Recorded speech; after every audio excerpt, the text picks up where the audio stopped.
So hey guys, as you can see, the world is a very crazy place, which usually I would like to focus my attention because if I do that, I realize how privileged I am to just be alive and just be able to do specific things that I thought I should not be grateful. Which is usually my mission with specific YouTube videos or even inform you to make decision to stay there. So if you like these contents that I keep promoting, let me know. Like, share. You might not like the thing that's happening, but hey. Good afternoon. I want to welcome these leaders for coming in to have this very important discussion about some of the most pressing issues of our time. Um, I am Kamala Harris. My pronouns are she and her. I am a woman sitting at the table wearing a blue suit. And I don't know what's wrong with the land, America. I don't care why you have to identify I'm the girl dressed like this. You're afraid to say she's a woman because somebody might say, which woman? The one dressed in blue. Does that make any sense that you have to be that specific? I'm go by he or Cyclop and I'm the one dressed in black while being black. Why? I'm a doctor, and apparently the state of Texas needs to reconsider what it considers child abuse. Because you know what's abusive? Ignoring the needs of your child when your child is telling you what they need. That is one of the most stupidest things that I've ever heard. A child can tell you I need that ice cream and I will cross the road. Do you really think I'm not gonna drop kick him? The fact that you have so many colors in your hair, it actually reminds me of all those animals that have bright colors to remind people they're toxic. And engaging in behavior as a parent that could lead them to unalive themselves. Over 80% of trans youth have admitted to having thoughts about unaliving themselves, and over 50% have actually attempted it. No kid is thinking about they want to unalive themselves.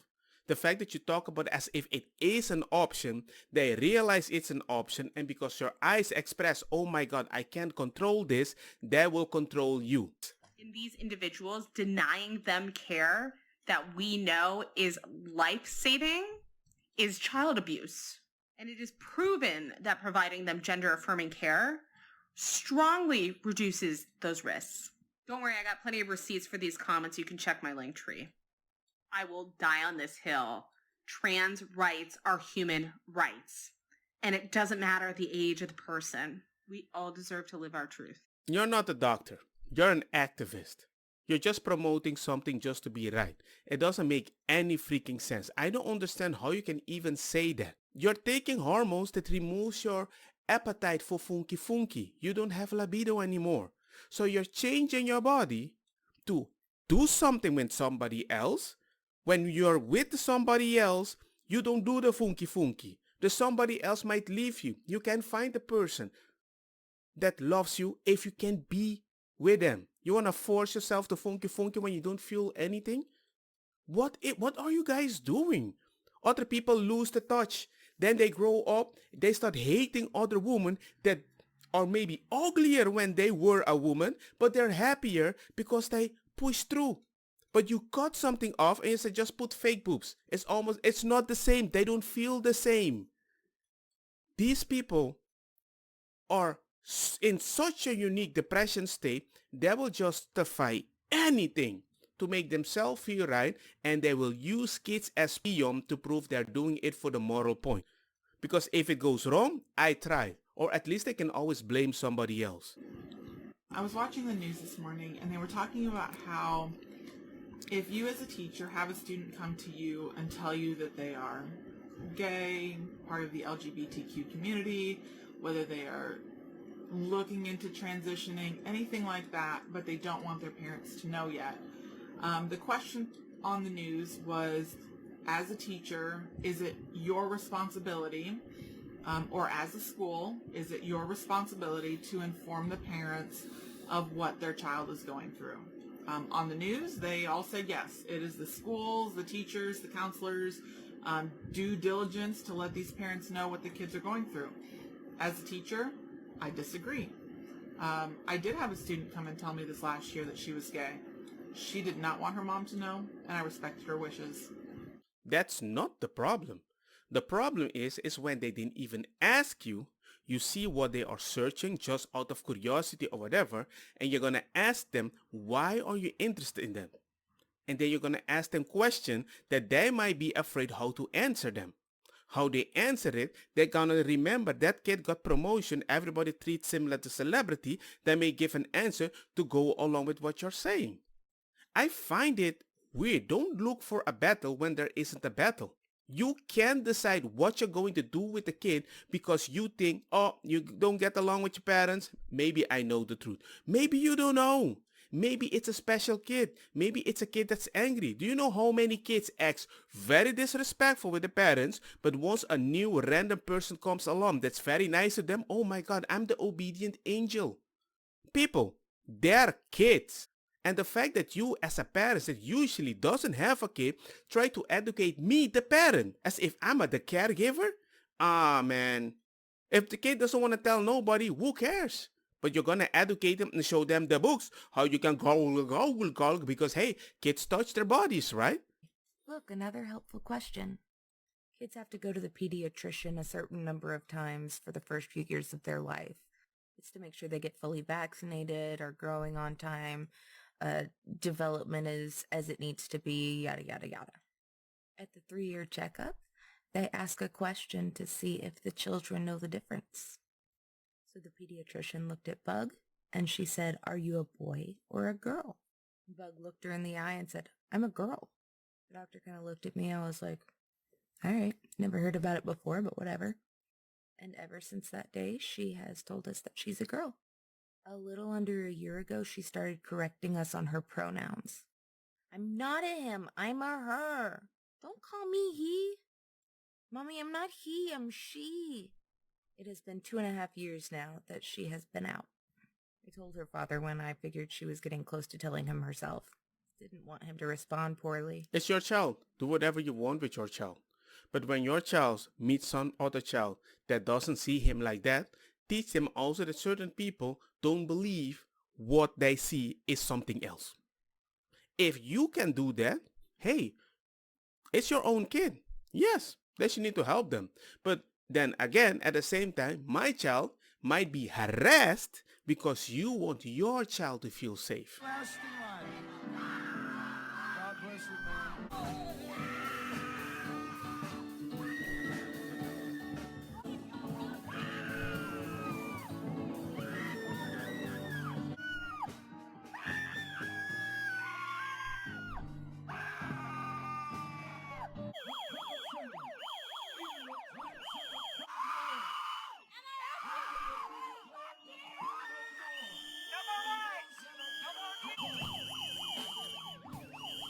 And that is the voice of diversity, as long as you say what they agree with. Yeah, that's very diverse. So I know I don't post on here like ever, but I need help because I have no fucking idea what to do with this.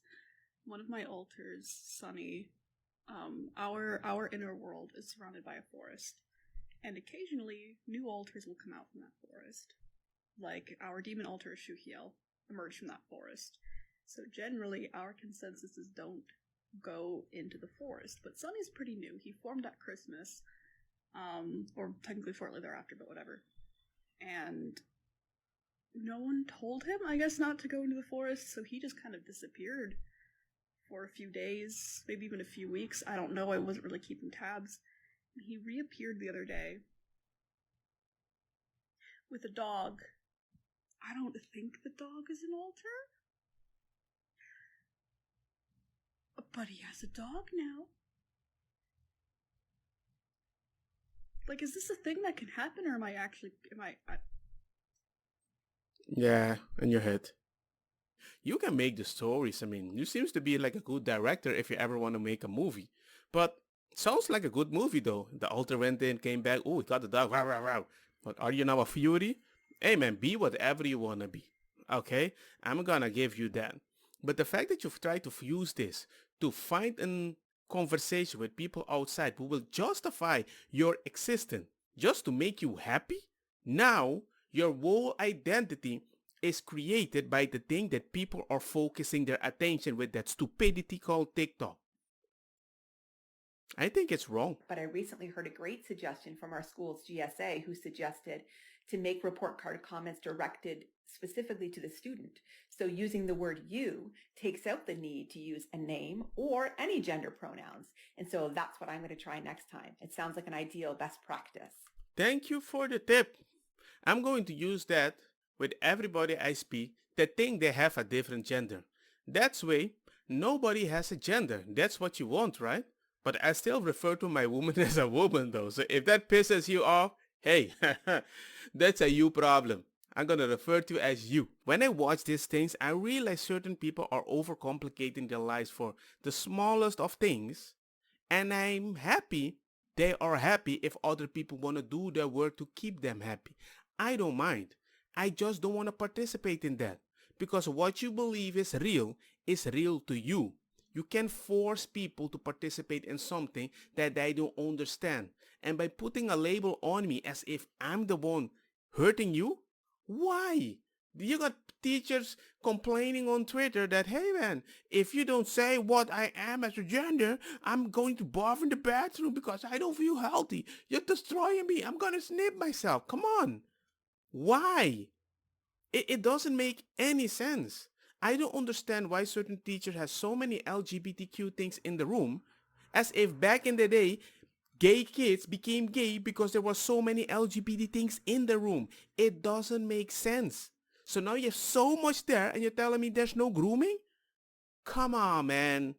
Look, man, I don't believe the people on the far left are that stupid. Actually, I think they're way more intelligent than we would like to give them credit for. Because they're actually manipulating people on empathy, as if empathy for most people is an obligation, which is true. Also for many people that believe in God and non-believers. It's true. You feel you're supposed to be empathetic.